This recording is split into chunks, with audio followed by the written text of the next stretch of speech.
నమస్తే తెలుగు రాజ్యంకి స్వాగతం. నేను మీ సంధ్య. తెలుగు రాజ్యం సినిమా పేజ్ ద్వారా ప్రతిరోజు అనేక అంశాలని మేము ముందుంచే ప్రయత్నం చేస్తున్నాము.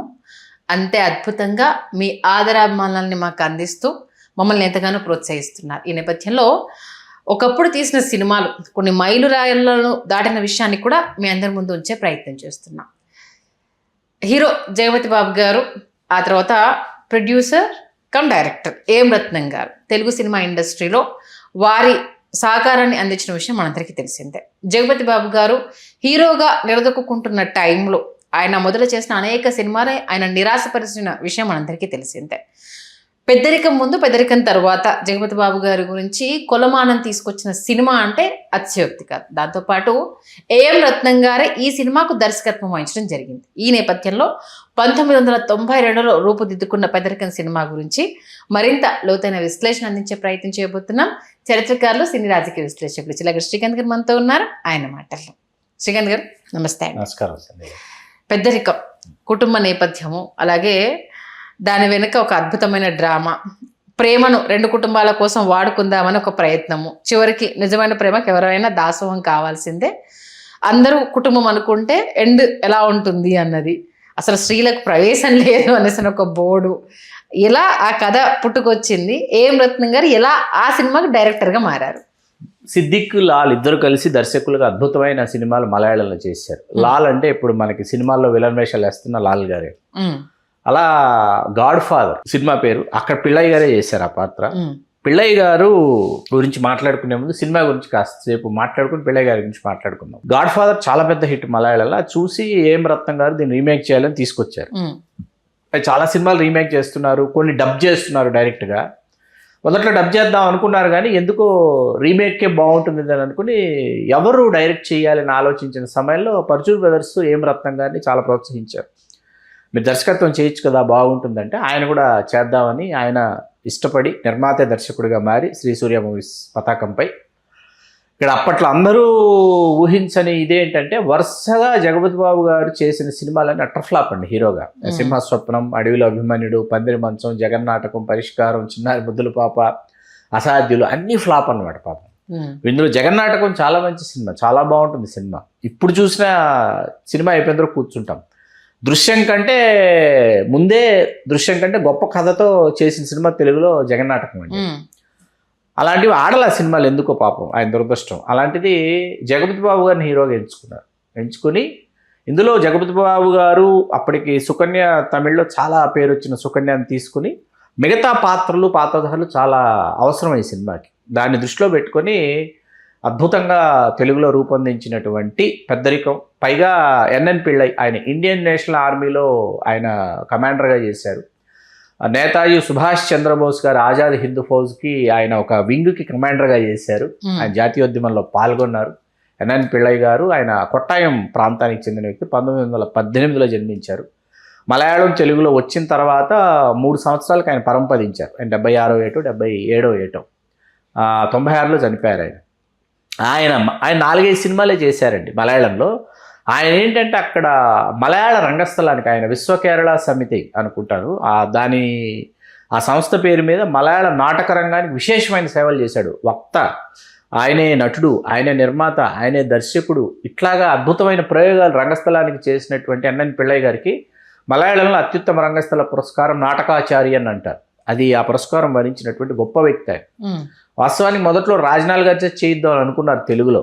డిస్కషన్ స్టేజ్లో భానుమతి గారు వర్సెస్ రాజనాల్ గారు బాగుంటుందని అనుకుని మళ్ళీ ఒక్కసారి లేదు, ఆయనలాగా అసలు అంత అవుట్పుట్ వస్తుందా రాదా అని ఆలోచించి ఎన్ఎన్ పిళ్ళై గారినే తీసుకొచ్చారు. ఎన్ఎన్ పిళ్ళై గారు అద్భుతంగా చేశారు. ఆయన కోసమే థియేటర్కి వెళ్ళిన ప్రేక్షకులు ఉన్నారండి.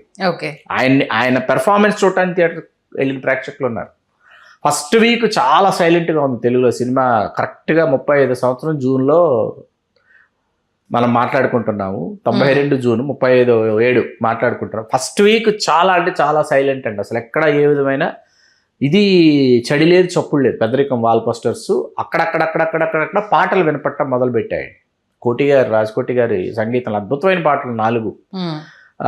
నీ నవ్వే చాలు, చామంతి పూవంతి, తర్వాత ప్రియతమా, ముద్దుల జానకి పెళ్ళికి ఆ పాట ఒకటి, ఇంకా ఇదేలే తరతరాల చరిత్రం, ఎక్కడ పడితే అక్కడ వారం రోజులు వినపడ్డాయి పాటలు. బాగా వినపడేటప్పటికి రెండో వారం నుంచి అసలు ఊపందుకు, అసలు మామూలు ఊపందుకోవాలి. ఆ తర్వాత టికెట్లు దొరకడం కష్టమైపోయింది పెద్దరికో సినిమాకి.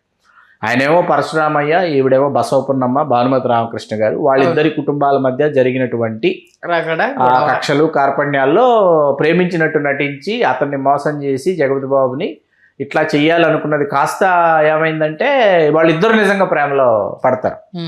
ఏది పరశురామయ్య అది కొడుకు, జగపతి బాబు ఆఖరి కొడుకు అనమాట. ఇక్కడ నలుగురు కొడుకులు, అక్కడ నలుగురు కొడుకులు. ఇక్కడేమో విజయ్ కుమార్ గారు, రామిరెడ్డి గారు, చంద్రమోహన్ గారు, జగపతి బాబు గారు. ఇక్కడ బాలయ్య గారు, నర్రా వెంకటేశ్వర గారు, చలపతిరావు గారు, తమిళ యాక్టర్ దీపక్ అని ఉన్నాడు. వాళ్ళు నలుగురు. వీళ్ళ లాయర్ ఏమో అల్లు రామలింగయ్య గారు, వాళ్ళ లాయర్ ఏమో పరుచూరు వెంకటేశ్వరరావు గారు. ఇట్లా అద్భుతంగా చేసి ఒప్పించి మెప్పించి ప్రేక్షకులను థియేటర్లకు లాక్కెళ్ళి, ఇందులో సుధాకర్ గారి కామెడీ హైలైట్ అండి. అసలు చంద్రమోహన్ గారిది, సుధాకర్ గారిది. చంద్రమోహన్ గారిది సెకండ్ హాఫ్, ఫస్ట్ హాఫ్ అంతా సుధాకర్ తినేస్తే ఆ సెకండ్ హాఫ్ చంద్రమోహన్ ఉంటాడు, సుధాకర్ ఉంటాడు. సినిమా మొత్తానికి బీభత్సమైన సీన్ ఏదైనా అంటే ప్రేక్షకులు కూడా ఇన్వాల్వ్ అయిపోయి మనం ఆ ఫ్యామిలీలో మెంబర్ ఏమన్నట్టు చూసే సీన్ ఏంటంటే, ఈ నెలకు ఒకసారి వెళ్ళిపోతున్నాడు, ఎక్కడికి వెళ్ళిపోతున్నాడో తెలియదు అంటే, నేను ఆంజనేయ స్వామి భక్తుడిని, నేను ప్రతి నెల ఆంజనేయ స్వామి క్షేత్రాలకు తిరిగి వస్తుంటాను. వీళ్ళకి సందేహం వస్తుంది, వీళ్ళకి లెటర్ వస్తుంది, ఇలా మీ అబ్బాయికి పెళ్ళి అయింది, పిల్లలు ఉన్నారు, పలానా ఆవిడుతున్నారు, వీళ్ళకి లెటర్ వస్తుంది.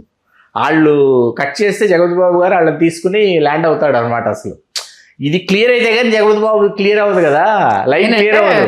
ముందున్న పెద్దవాళ్ళకు పెళ్లిళ్ళు అయితేనే కదా ఈయన దాకా అటు అడుగులేయడానికి. అసలు ఇది సాల్వ్ అవుతుందని ఆయన తీసుకొచ్చేస్తాడు.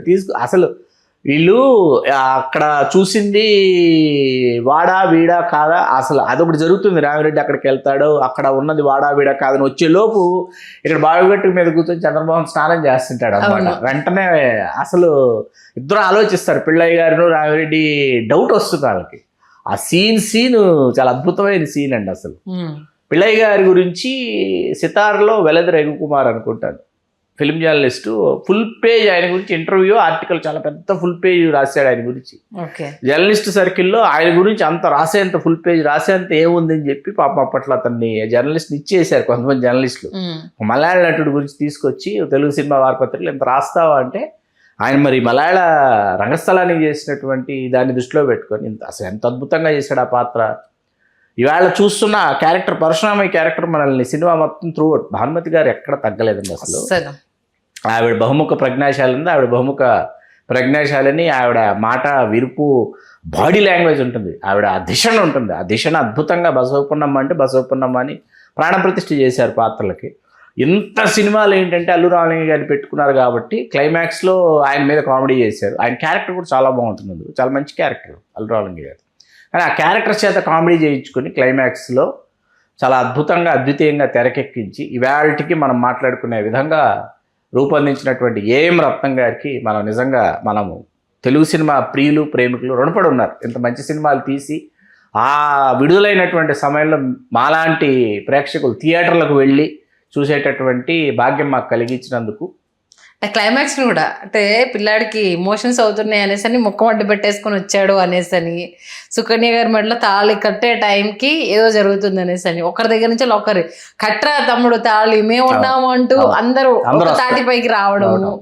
అసలు భానుమతి గారు ఎంట్రీ అవుతుంటే ఆ చిన్న అబ్బాయి ముందు అంటే ఆయన పెద్ద మనిషిగా మనం పెట్టాము, ఆయన ముందు మనం ఇది అవ్వద్దు కదా అని అంటూ మంచి ఒక డ్రామా భలే ప్లే అవుతుంది సార్ క్లైమాక్స్. అది మధ్యలో చంద్రమోహన్ గారు ఎపిసోడ్ సీరియస్లీ ఫస్ట్ హాఫ్ లో సుధాకర్ గారు, సెకండ్ హాఫ్ లో ఈయన వైఫ్ కాదు అని చెప్పడం కావచ్చు, వీళ్ళ అన్నదమ్ములు వచ్చేసి ఎవరండి మీరు అంటూ ఆయన అడిగినప్పుడు కావచ్చు, సీరియస్లీ ఒక్కొక్క సీను అసలు ఎంత బాగా అల్లారా అనిపిస్తుంది సినిమాని. స్టిల్ ఇప్పటికి ఇదేనే తరతరాలు చెప్తాయి, ఏ కుటుంబానికి సంబంధించి అయినా ఎవరికి ఏదైనా సాంగ్ వేయడం అనేది స్టిల్ ఇప్పటికి కూడా మనం వింటున్నాం ఆ పాట. నిజంగా రాజ్కోటి గారి మ్యూజిక్ గురించి ఏం చెప్తారు?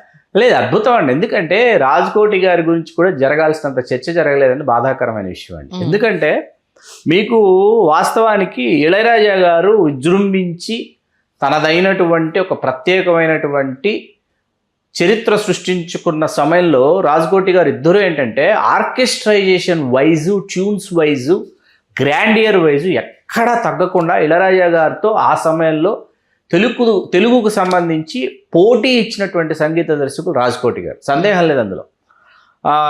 ఎందుకంటే మహదేవన్ గారి శకం ముగిసిపోయి ఇళయరాజా గారు విజృంభించినటువంటి ఒక దశాబ్దంలో రాజకోటి గారు మనం కూడా నిలబడాలి, మన పాటలు కూడా వినిపించాలి, తెలుగు వాళ్ళుగా మనం కూడా అద్భుతమైన పాటలు. ఎందుకంటే ఇళయరాజా గారి ఆర్కెస్ట్రైజేషన్ ఆ టోన్ డిఫరెంట్ అండి, కానీ ఆ టోన్ ఎవరు పట్టుకోలేరు. కాసేపు పక్కన పెడితే ఆర్కెస్ట్రైజేషన్, ఆయన ఎంత హెవీగా ఆర్కెస్ట్రైజేషన్ యూజ్ చేస్తున్నాడు, అంత హెవీ ఆర్కెస్ట్రైజేషన్ చేసినటువంటి వాళ్ళు ఆ రోజుల్లో రాజకోటి గారు. ఓకే, వాళ్ళు అలా మీకు అసలు రథమిక్గా చేయగలరు, మెలోడీ చేయగలరు, ఆర్కెస్ట్రేషన్ చేయగలరు, ఏం చేయలేరో చెప్పడం కష్టమైంది. ఎందుకంటే ఇద్దరు గొప్ప సంగీత దర్శకుల సంతానం. ఆయన ఎస్ రాజేశ్వరరావు గారు అబ్బాయి కోటి గారు, టీవీ రాజు గారు అబ్బాయి ఏమో రాజు గారు. వాళ్ళిద్దరూ కలిసి గాలికి నిప్పు తోడైతే ఎలా ఉంటుందో అలా తోడై చేసినటువంటి ఒక సమయం అండి అది. ఆ సమయంలో వాళ్ళు విజృంభించిన తీరు చాలా అసలు అనన్య సామాన్యం అనిపిస్తుంది. ఒక టైం లైన్లో వరుసగా వాళ్ళ సాంగ్స్ అన్నీ ఒకసారి వింటే ఏమైపోతుందంటే మనకు తెలియనటువంటి ఒక నాస్టాలజీలోకి వెళ్తాం మనం. అంటే ఆ 90s ఎర్లీ 90s ఏవైతే ఉన్నాయి, 86, 87, 88, 89, 90, 91, 92 ఒక దశాబ్ద కాలం ఏంటంటే, అంటే రాజు గారు కోటి గారు దశాబ్ద కాలం కలిసి పనిచేసి రాజు కోటిగా విడిపోయేంత వరకు తీసుకుంటే ఆ తర్వాత కోటి గారు చాలా గొప్ప సినిమాలు చేశారు. అదొక రోజు మాట్లాడుకుందాం. దశాబ్ద కాలం వాళ్ళు కలిసి పనిచేసిన ఆ టైం లైన్లోకి వెళితే ఏమైపోతుందంటే, ఒక ఇళయరాజా గారి పాటలతో పాటు రాజకోటి గారి పాటలు కూడా మనల్ని సాంత్వన పరిచయం. మేఘమా దేహమా ఇది మన మేఘమా మరొకే, సీతారత్నం గారు అబ్బాయి, ఇట్లా మనం తీసుకుంటే అట్లాగే బావమరిది ఒరిజినల్స్లో ఏవి వాళ్ళు తీసుకోవాలి. బావమరిది రీమేక్, ఇట్లా మనం రీమేక్స్ తీసుకుంటే ఇది రీమేక్, ఒరిజినల్స్ ఏవి వాళ్ళు తీసుకోలేదు, వాళ్ళు కొత్త ట్యూన్స్ చేశారు. అందులో ఉన్న పాటలు ఏవి కాపీ కొట్ల లేదు, ఒరిజినల్స్ జోలికి వెళ్ళాలా, అద్భుతమైన పాటలు వాళ్ళు ఇక్కడ చేశారనమాట. కొత్త పాటలు సరికొత్తగా వినిపించారు. ఓకే, ఆ తర్వాత అంటే ఈ సినిమా తర్వాత మళ్ళీ ఏం రత్నం గారు ఎందుకు మెగా ఫోన్ పట్టలేదు? యాజ్ ఏ ప్రొడ్యూసర్ ఆయన 2 సినిమాలు చేశారు. దర్శకుడుగా 2 సినిమాలు, సంకల్పం ఇంకో సినిమా, మళ్ళా హీరో ఫ్లాప్ ఆ సినిమా. ఇంకా ఆ తర్వాత ఆయన నిర్మాతగానే కొనసాగారు. ఎందుకంటే అప్పటికి మీకు వరుసగా శంకర్ గారి సినిమాలన్నీ శ్రీ సూర్య మూవీస్ మీద తెలుగులో 70. ఆ తర్వాత ఇంక డైరెక్ట్ ప్రొడ్యూసర్ రత్నం గారే, పలు సినిమాలకు రత్నం గారే మెయిన్ ప్రొడ్యూసర్, తెలుగు తమిళ్ ఏదైనా సరే. అక్కడ మీకు చాలా టైము మీకు ఆయన ఎఫర్ట్ పెట్టాల్సి వచ్చింది. కాబట్టి ఆ ట్రాన్స్ఫర్మేషన్ ఒకటి ఉంటుంది రత్నం గారు. తెలుగువారు గర్వించదగినటువంటి నిర్మాత ఏఎం రత్నం గారు, సందేహం లేదు. జగపతి గారి కెరీర్ ఇలా ఇక్కడి నుంచి మారిపోయింది. ఈ సినిమా తర్వాత పెద్దరికం లాంటి ఒక పెద్ద హిట్ తర్వాత ఏంటంటే అనుకోని ఎవరు ఊహించలేని టర్నింగ్ పాయింట్ గాయం అండి. గాయం సినిమా, రామ్ గోపాల్ వర్మ గారి దర్శకత్వం. ఈ పెద్దరికం గాయం 2 లేదు అంటే జగపతి బాబు గారు లేరు. ఈ 2 సినిమాలు మళ్ళీ దాంట్లో ఉన్న జగపతి బాబు, దీంట్లో ఉన్న జగపతి బాబు ఒకటి కాదు. ఇవాళ పెద్దిలో మనం చూస్తున్న జగపతి బాబు ఒకటి కాదు, రంగస్థలంలో మనం చూసిన జగపతి బాబు ఒకటి కాదు, అరవింద సమేత వీరరాఘవలో చూసిన జగపతి బాబు ఒకటి కాదు. ఎందుకంటే ఆయన ట్రాన్స్ఫర్మేషన్ చాలా గొప్పగా ఉంటుంది. జగపతి బాబు గారి ట్రాన్స్ఫర్మేషన్ సెకండ్ హాఫ్ జర్నీ అంటే లెజెండ్ తర్వాత నుంచి జగపతి బాబు గారి జర్నీ కంప్లీట్ క్వైట్ ఆపోజిట్ అయిపోయింది. అదే నిర్ణయం అండి. అప్పటి ఫ్యామిలీ ఓరియంటెడ్ మూవీస్ కి సంబంధించి అప్పటి జనరేషన్ కి ఆయన ఒక రాకుమారుడు, ఆయన కలరాకుమారుడు. ఆయన అంటే ఒక తెలియని ఒక అమాయకత్వంతో కూడిన ఒక అందము అని స్మైల్ ఒకటి ఆయన చేసిన సినిమాలు, ఆ మావి చిగురు కావచ్చు, అంటే అలాంటి భర్త ఉండాలి. శుభలగ్నం, మావి చిగురు చూసి జగపతి బాబు లాంటి భర్త కావాలి మీకు. అందుకే మనకి దేశముద్రి సినిమాలో ఎవడు పడితే వాడు నా అభిమాన హీరో పలానా అని అందరూ మాట్లాడుతుంటే ఓ మంచి ఆంటీ నుంచి నాకు జగపతి బాబు అంటే స్టార్ట్ చేస్తుంది. అది పూరి జగన్నాథ్ గారి మార్క్. అది నా స్వీయ అనుభవం ఏంటంటే, మేము పెళ్ళైన కొత్తలో సినిమాకి విజయాతలకి వెళ్ళాం. వెళితే మీకు పెళ్ళైన మహిళలు కావచ్చు, పెళ్లి కాని యువతులు కావచ్చు, జగపతి బాబు గారితో మాట్లాడటానికి, కరచాలనం చేయడానికి, ఫోటో దిగడానికి ఎంతలా ఎగబడ్డారంటే, ఆయనకున్న ఫాలోయింగ్ మహిళలు. శోభన్ బాబు గారి తర్వాత అండి ఆ 2 హీరోయిన్ల మధ్య నలిగిపోయే పాత్రలు ఆయన ఒదిగినట్టు ఎవరు వదగల. ఆయనకి 2 లాంటి సినిమాతో మొదలు పెడితే ఎన్ని సినిమాలు ఇంకా అక్కడి నుంచి అసలు. అవును, అది ఆయనకి వరం అయిందనమాట. ఓకే, మొత్తానికి మరొక్కసారి పెద్దరికం సినిమాని గుర్తు చేసి అలనాటి ప్రేక్షకుల్ని అలా తీసుకెళ్ళి మళ్ళా ఒక్కసారి ఆ సినిమాను చూసే విధంగా మీరు చెప్పిన విధానానికి ధన్యవాదాలు. ధన్యవాదాలు.